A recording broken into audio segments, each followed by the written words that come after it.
اقبال، میں عرض کر چکا ہوں کہ ان کی ابتدائی تعلیم میں اور خاندانی پس منظر کے اندر مذہبی اثرات بڑے گہرے تھے۔ بہرحال انہوں نے ایم اے کیا ہے غالباً 1897 میں، اور اس وقت کا کچھ اقبال جو ہے اس وقت سے لے کر 1905 تک کا اقبال، ایک طرف تو اس میں بھی نیشنلزم تھا، ہندی نیشنلزم، یہ نوٹ کر لیجئے۔ چنانچہ اسی دور کا اس کا ترانہ ہے، سارے جہاں سے اچھا ہندوستان ہمارا۔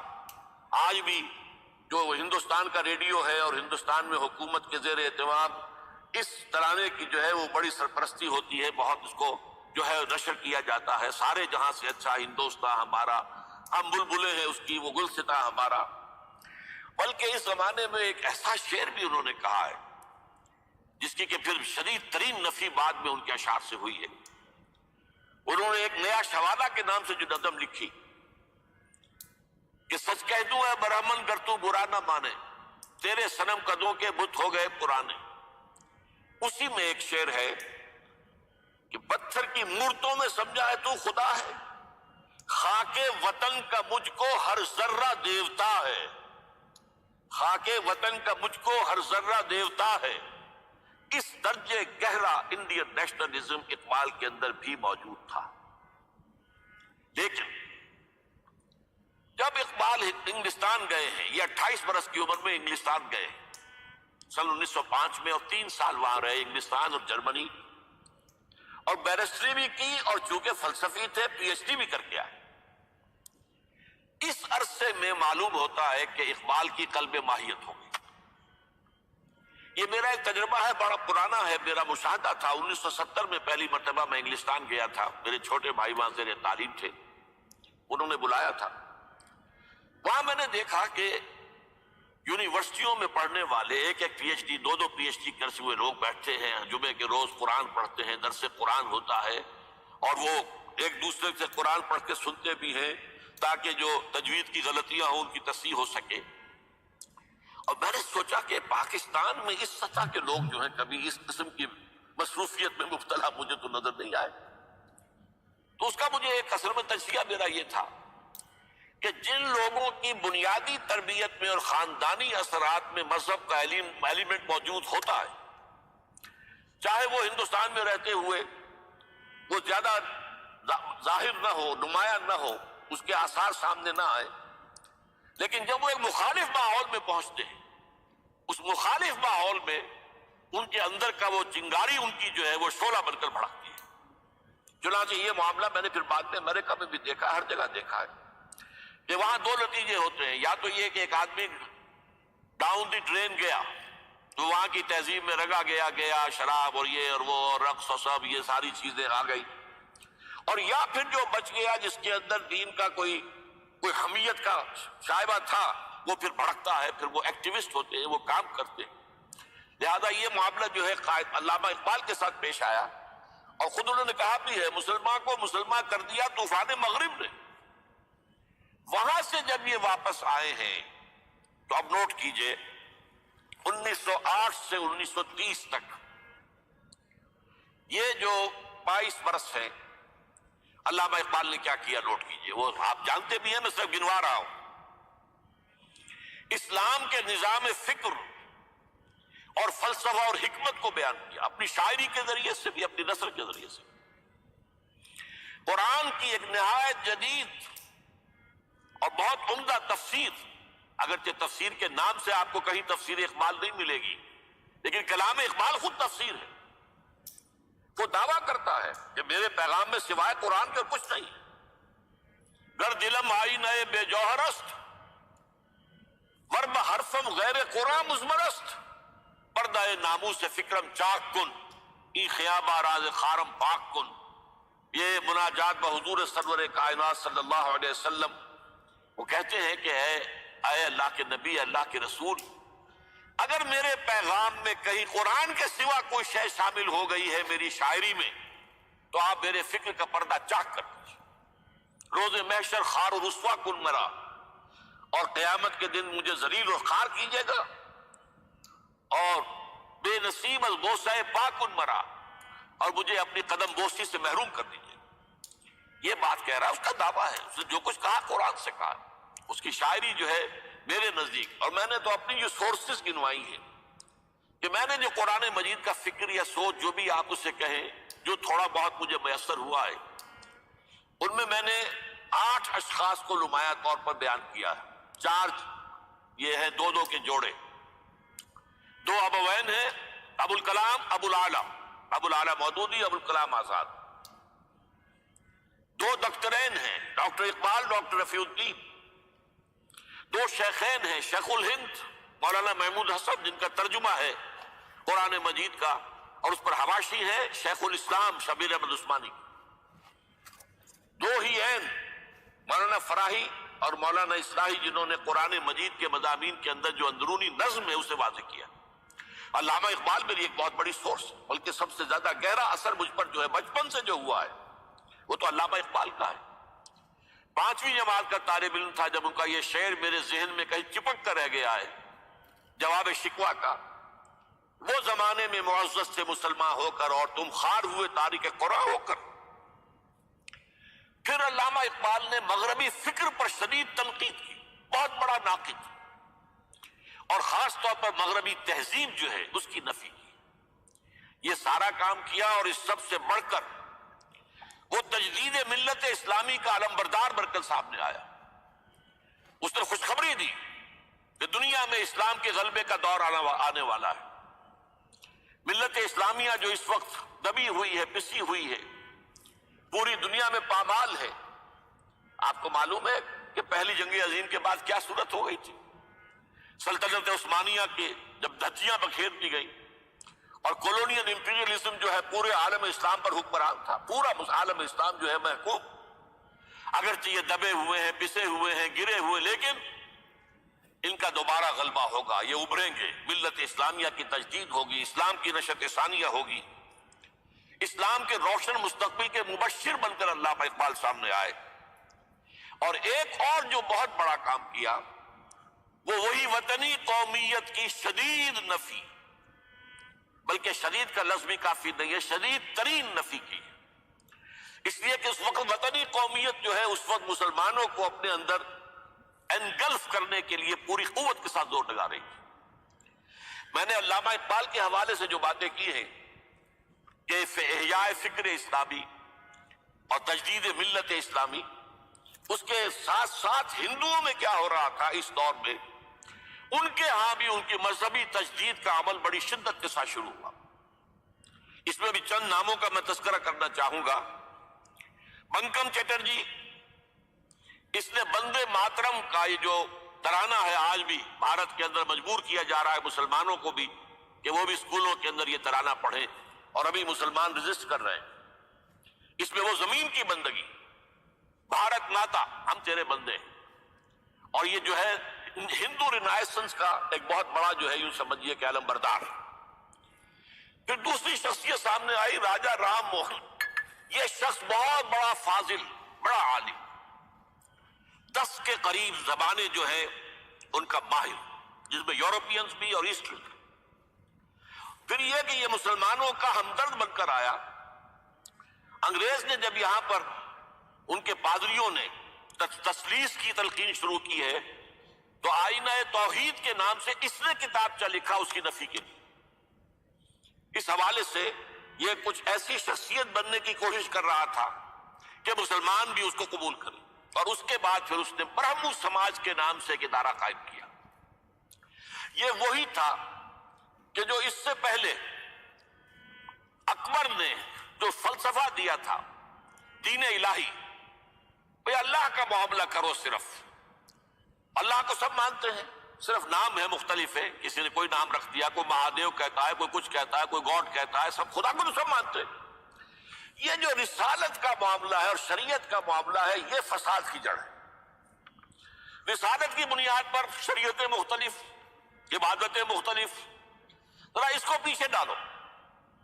تو دین اکبری یا دین الہی اس کا نام تھا۔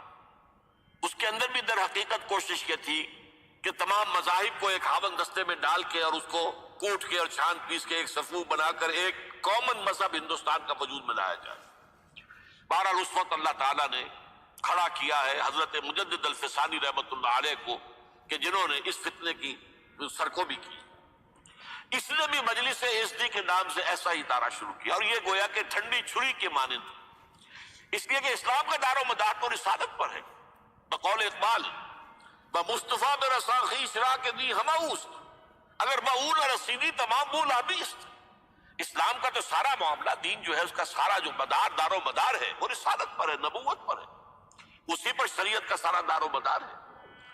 رسالت سے کاٹ دیجئے، حدیث سے کاٹ دیجئے، سنت سے کاٹ دیجئے، تو پھر قرآن کو پھر موم کی ناک بنا کر جو چاہیں آپ تعبیر کر دیں، جو چاہیں تشریح کر لیں، جدھر چاہیں اسے موم کی ناک کی طرح بوڑھ کر لے جائیں. بہرحال اس معاملے میں بھی پھر ایک تیسری تحریک جو شروع ہوئی وہ بہت ملیٹنٹ تھی، آریہ سماج، دیانند سرسوتی. یہ ملیٹنٹ تھی اور بڑی اس کی جو ہے پذیرائی ہوئی ہندو معاشرے میں. انہوں نے کھل کر یہ کہا کہ ہندوستان صرف ہندوؤں کا ملک ہے، یہاں مسلمانوں کے لیے کوئی جگہ نہیں، لہذا یا ہندو ہو جائیں مسلمان اور یا پھر یہاں سے ہجرت کر جائیں. کھل کر آریہ سماج، اسی کے تحت پھر مہاسبھا بنی، اسی کے تحت آر ایس ایس، انتہائی ملیٹنٹ آرگنائزیشن جو ہے ہندوؤں کی، یہ سب جو ہے دیانند سرسوتی کا. یہ اسی طریقے سے پھر شدھی کی تحریک شروع ہو چکی تھی، ریکلیم کرو مسلمانوں کو. یہ ہم ہی میں سے تھے، ان کے آباء و اجداد کہیں جو ہے مسلمان ہو گئے، انہیں واپس لو. چنانچہ راجستھان کے علاقے میں جہاں بڑی جہالت تھی، مسلمانوں میں علم نہیں تھا، بس کہیں بزرگوں کے کسی زیر اثر فیض سے، کسی صوفی کے، وہ اسلام تو لے آئے لیکن تربیت کا کوئی انتظام ہوا ہی نہیں، مسلمان حکومتوں نے کیا ہی نہیں، کچھ بھی نہیں کیا. تو نتیجہ یہ نکلا کہ بڑے پیمانے پر شدھی کی تحریک ہو رہی تھی. میوات کے علاقے میں بڑی تیزی کے ساتھ مسلمان جو میو تھے وہ ہندو ہو رہے تھے. اسی پر تحریک اٹھائی ہے مولانا الیاس رحمۃ اللہ علیہ نے. ان کا مقابلہ کرنے کے لیے اس تحریک کا، اس سنی کی تحریک کا مقابلہ کرنے کے لیے یہ تبلیغی جماعت کا نظام بنایا تھا کہ بس 6 باتیں لو اور جاؤ، دیہات میں جاؤ، چنے لے کر گڑ لے کر جاؤ، کسی کا کھانا نہ کھاؤ، اپنا کھانا کھاؤ، کوئی تنخواہ نہیں، اور دین کی تبلیغ کرو. یہ نظام ان کا در حقیقت اسی سنی کی تحریک کے جواب میں شروع ہوا. پھر سنگتن کی تحریک شروع ہوئی کہ ہندوؤں کو سب کو جمع کر لیا جائے. اب اس اعتبار سے ذرا نوٹ کیجئے، علامہ اقبال نے جو نفی پھر وطنیت کی ہے، اتفاق سے یہاں یہ اشعار لکھے ہوئے ہیں. اس دور میں میں اور ہے، جام اور ہے، جم اور، ساقی نے بنا کی روش لطف و ستم اور، تہذیب کے آزر نے ترشوائے صنم اور، مسلم نے بھی تعمیر کیا اپنا حرم اور، ان تازہ خداؤں میں بڑا سب سے وطن ہے، جو پیرہن اس کا ہے وہ مذہب کا کفن. اب ذرا قلب ماہیت کا اندازہ کیجئے. وہی شخص جو کہہ رہا تھا کہ خاک وطن کا مجھ کو ہر ذرہ دیوتا ہے، وہ آج اس وطن کو ایک سب سے بڑا بت قرار دے کر اور اس کا قلع تباہ کرنے کے لیے کس قدر زوردار الفاظ جو ہے. اور یہی دوسری طرف یہ بت کہ تراشیدہ تہذیب نوی ہے. یہ جو نیشن سٹیٹ کا تصور ہے، یہ 18ویں صدی سے یورپ میں شروع ہوا. نیشن سٹیٹ، ایک ملک میں رہنے والے سب شہری ہیں، برابر ہیں، اور ان کے اندر مذہب کا اختلاف ہو، یہ اس کا کوئی حیثیت نہیں. مذہب تو پرائیویٹ معاملہ ہے، ہاں جو سرکاری سطح پر ہوگا معاملہ، اجتماعی معاملات جو ہے وہ کسی مذہب سے طے نہیں ہوں گے. یہ نیشن سٹیٹ کا تصور. یہ بت کہ تراشیدہ تہذیب نوی ہے، غارت گرے کاشانہ دین نبوی ہے، بازو تیرا توحید کی قوت سے قوی ہے، اسلام تیرا دیس ہے تو مصطفی ہے، نہ زارہ دیری نہ زمانے کو دکھا دے، اے مصطفی خاک میں اس بت کو ملا. اس سے بھی زیادہ مجھے ملا ہے ایک ان کے تختہ جو ہے، منزل راہ رواں دور بھی دشوار بھی ہے، کوئی اس قافلے میں قافلہ سالار بھی ہے، بڑھ کے خیبر سے ہے یہ مارکہ دین و وطن.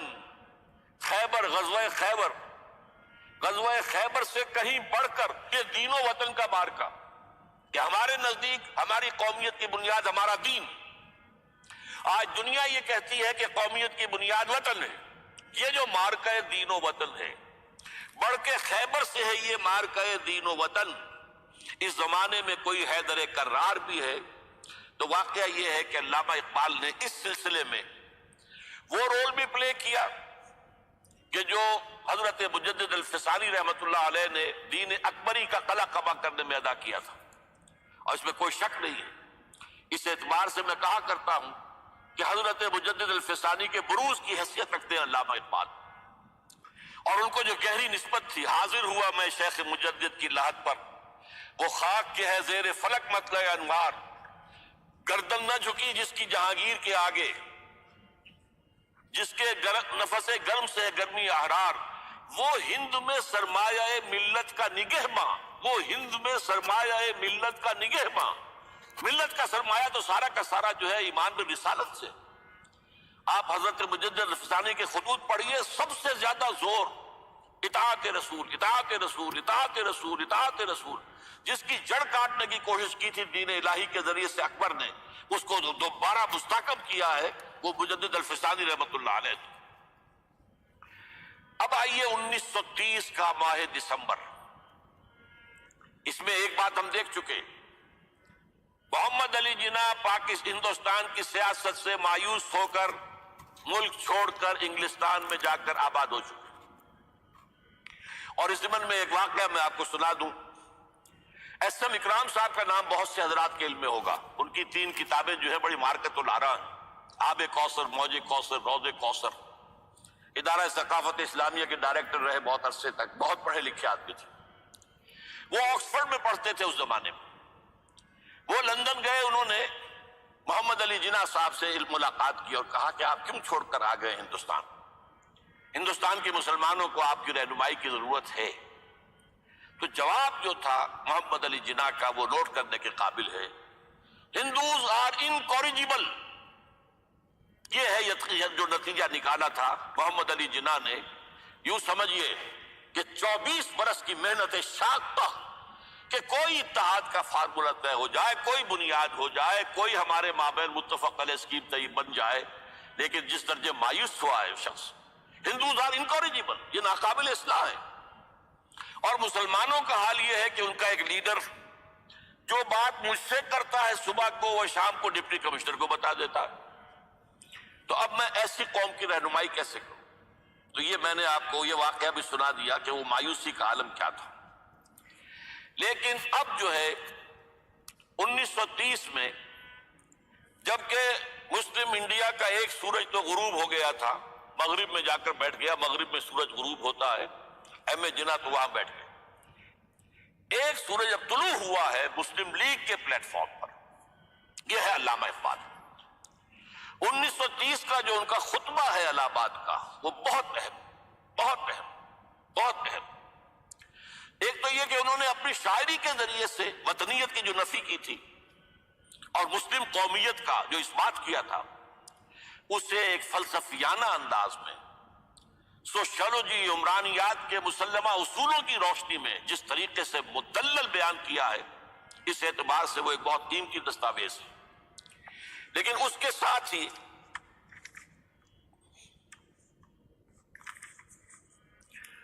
انہوں نے ایک تجویز پیش کی، اور یوں بھی کہیے کہ ایک پیشن گوئی کی۔ وہ پیشن گوئی یہ تھی کہ ہندوستان کے شمال مغرب میں ایک مسلمان ریاست قائم ہوگی، اور پھر یہ بھی کہا میں مطالبہ کرتا ہوں کہ وہ قائم ہو۔ البتہ اس میں بعض لوگ جو ہیں اس پر یہ تنقید کرتے ہیں کہ علامہ اقبال نے تو یہ کہا تھا I would like to see the Punjab, the northwest frontier province, Sindh and Balochistan amalgamated into a single state. Self-government within the British Empire or without the British Empire. The formation of a consolidated northwest Indian Muslim state appears to me to be the final destiny of the Muslims, at least of northwest India. اس پہ اعتراض یہ کیا جاتا ہے کہ علامہ اقبال نے تو ہندوستان کے اندر برطانیہ کے حکومت کے اندر کے لیے تجویز دی تھی، لیکن یہ بات غلط ہے۔ اصل میں نوٹ یہ کیجئے کہ 1930 تک تو اس کا کوئی امکان ہی نظر نہیں آتا تھا کہ انگریز ہندوستان چھوڑ کے چلا جائے گا۔ تو اس وقت کے لیے ان کی تجویز یہ تھی کہ ہندوستان میں ایک صوبہ بنا دیا جائے، یہ آج کا پاکستان، یا یوں سمجھیے کہ جو کچھ عرصے پہلے 1 یونٹ بنا تھا، برٹش انڈیا میں بھی یہ 1 یونٹ کی حیثیت سے ایک سٹیٹ بن جائے، تاکہ اس علاقے میں مسلمانوں کے اندر جو کچھ قومیتی کچھ تھوڑا تھوڑا فرق ہے، کلچر کا فرق ہے، کچھ ان طرح کی چیزیں، زبانوں کا فرق ہے، تو یہ جو ہے مل جل کر ان کے اندر ایک قوم کا تصور جو ہے باقاعدہ پیدا ہو جائے۔ اسی لیے وہ کہتے ہیں I demand the formation of a consolidated Muslim state in the best interest of India and Islam۔ اب اس میں وہ بات یہ کہتے ہیں کہ for Islam it will be an opportunity to rid itself of the stamp that Arabian imperialism was forced to give it, to mobilize its laws, its education, its culture, and to bring them into closer contact with its own original spirit and with the spirit of the modern time۔ وہ کہتے ہیں کہ اگر ایسا ہو گیا، ایک تو یہ کہ ڈیسٹنی ہے، ہوگا، رہے گا، شمال مغربی ہند کے اندر ایک مسلمان ریاست قائم ہو کر رہے گی۔ اب یہ پروفیسی بھی تھی، پیشن گوئی، اور یہ بھی کہ میں مطالبہ کرتا ہوں، ایک تجویز بھی تھی، لیکن اس کا جو اصل عنصر ہے، جو میرے نزدیک جو انقلابی حصہ ہے، جہاں تک ہندوستان کی جو تقسیم کا معاملہ ہے، یہ اور بھی بہت سے لوگوں کی طرف سے یہ باتیں آتی رہی تھی۔ میرے پاس یہاں پہ 14 نام لکھے ہوئے ہیں جنہوں نے ہندوستان کی تقسیم کا تذکرہ کیا، لیکن جس انداز میں، جس پلیٹ فارم پر آل انڈیا مسلم لیگ کا جو اینول سیشن ہے اور اس میں صدر کی حیثیت سے خطبہ دے رہا ہے ایک شخص، تو یہ حیثیت جو ہے یہ بہت نمایاں، اور اس میں جس انداز میں بات کہی گئی ہے اس میں جو ایک پازیٹیو عنصر ہے۔ اگر ایسا ہو گیا، ایک نارتھ ویسٹ آف انڈیا میں مسلمان ریاست قائم ہو گئی، تو ہمیں ایک موقع مل جائے گا کہ عرب امپیریلزم، اب نوٹ کیجئے، عرب امپیریلزم سے مراد کیا ہے؟ عربوں کا دور ملوکیت۔ اس سے پہلا کیا تھا؟ خلافت راشدہ، اصل اسلام۔ دور بنو امیہ تو اصل اسلام نہیں تھا، حکومتی سطح پر تو بالکل اسلام نہیں تھا۔ وہی دور ہے جس میں کہ سانحہ کربلا ہوا ہے، واقعہ حرہ ہوا ہے، ظلم کی انتہا ہوئی ہے، سینکڑوں تابعین کو حجاج ابن یوسف نے شہید کیا ہے۔ اس کو حدیث کے اندر بھی کہا گیا ہے ملکن عاقن، کاٹ کھانے والی ملوکیت۔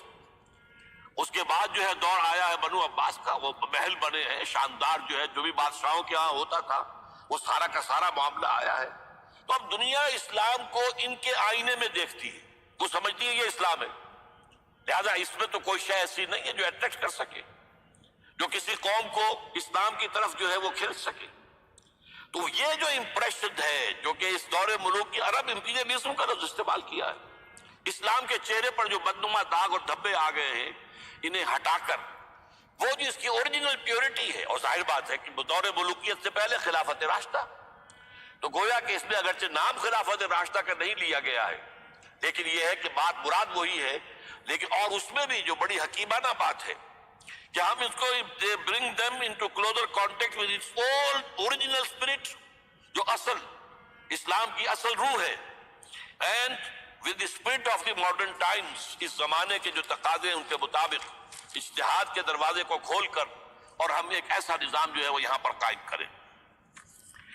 یہ ہے وہ چیز کہ جس نے تحریک مسلم لیگ کے اندر ایک مثبت جذبہ، یہ نوٹ کر لیجئے میرے الفاظ، 1906 سے لے کر 1930 تک تحریک مسلم لیگ صرف ایک منفی موٹیو پر چل رہی تھی، منفی، نیگیٹو، خوف، ہندو کا خوف، ہندو دبا لے گا، ہندو ایکسپلائٹ کرے گا، ہندو معاشی طور پر بھی، تہذیبی طور پر بھی، ثقافتی طور پر بھی، مذہبی طور پر بھی شدی کی تحریک چل رہی ہے، ہمیں راستہ دکھایا جا رہا ہے، ہندوستان چھوڑ دو اور بھاگ جاؤ، چلے جاؤ۔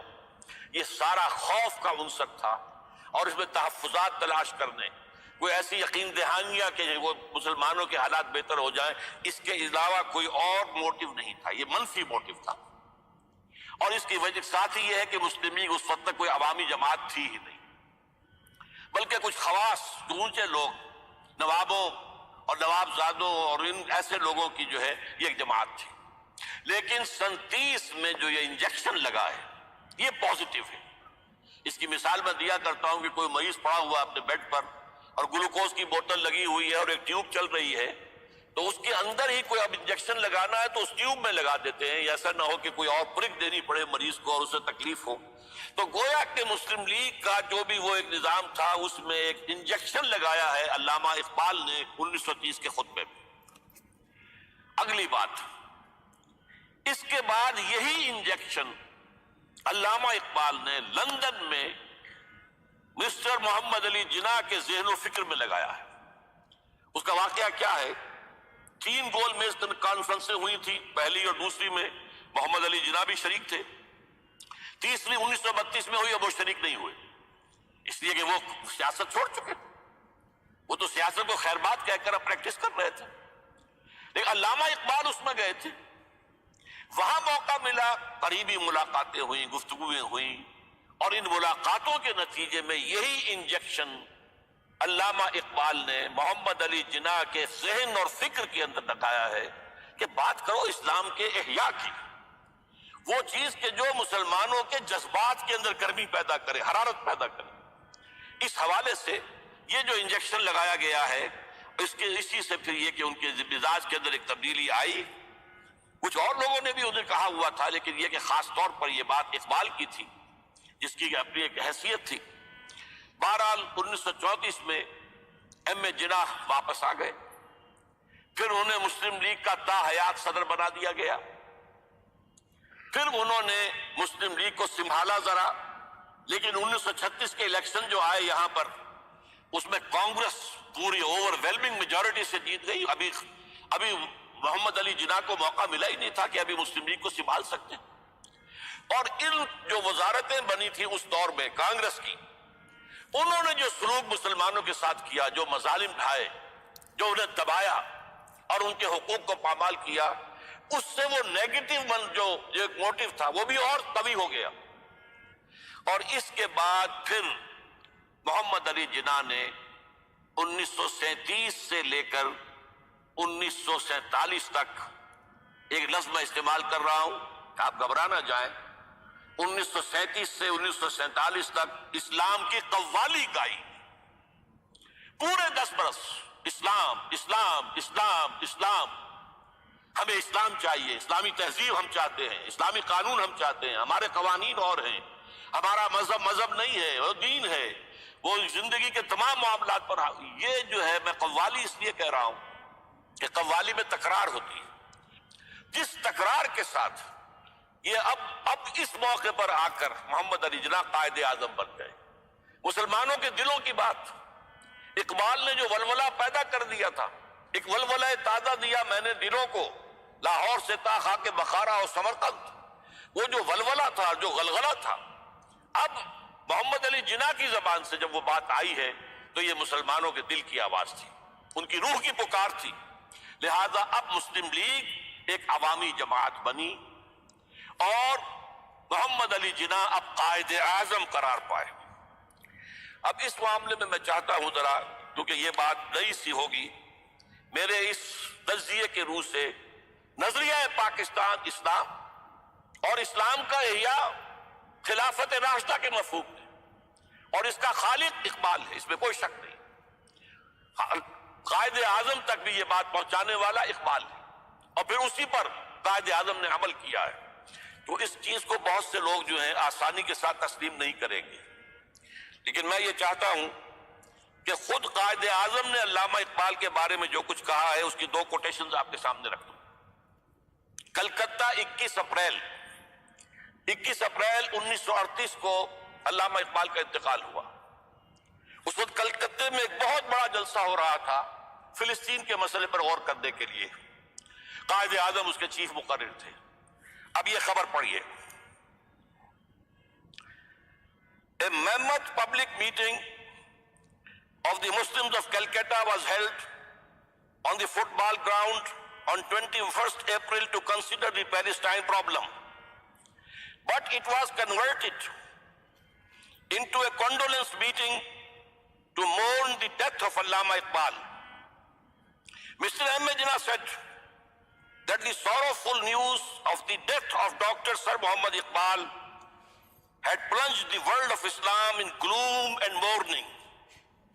Sir Muhammad Iqbal was undoubtedly one of the greatest poets, philosophers and seers of humanity of all times.